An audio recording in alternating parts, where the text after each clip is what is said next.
Halo semuanya, perkenalkan nama saya Pidi Andika.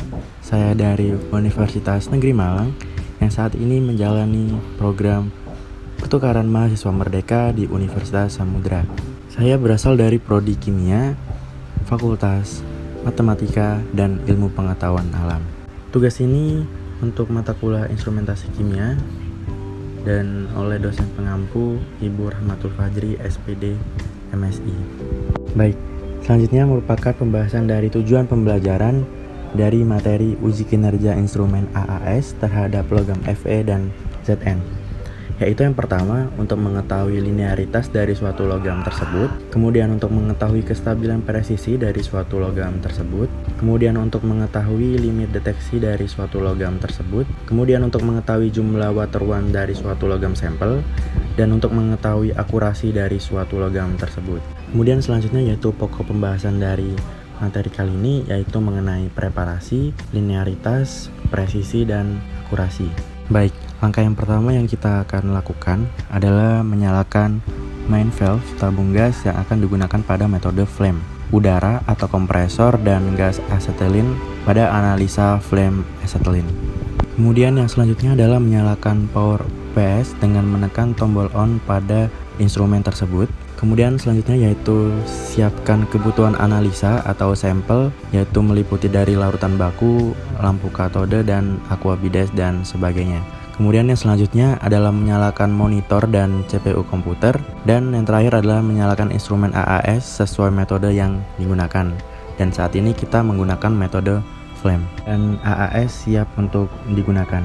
Baik, materi yang selanjutnya yaitu mengenai linearitas. Penentuan linearitas dilakukan dengan membaca absorbansi seri konsentrasi larutan baku pada Fe dalam pelarut HNO3 0,05 mol, yaitu dimulai dari 0 ppm hingga 10 ppm pada panjang gelombang 248,3 nanometer, dan untuk logam Zn yaitu dimulai dari 0,0 ppm hingga 3 ppm pada panjang gelombang 284 nanometer. Hasil serapan yang diperoleh dibuat persamaan kurva seperti di atas, digunakan untuk menghitung nilai regresi, koefisien korelasi, intercept, dan slope atau kemiringan.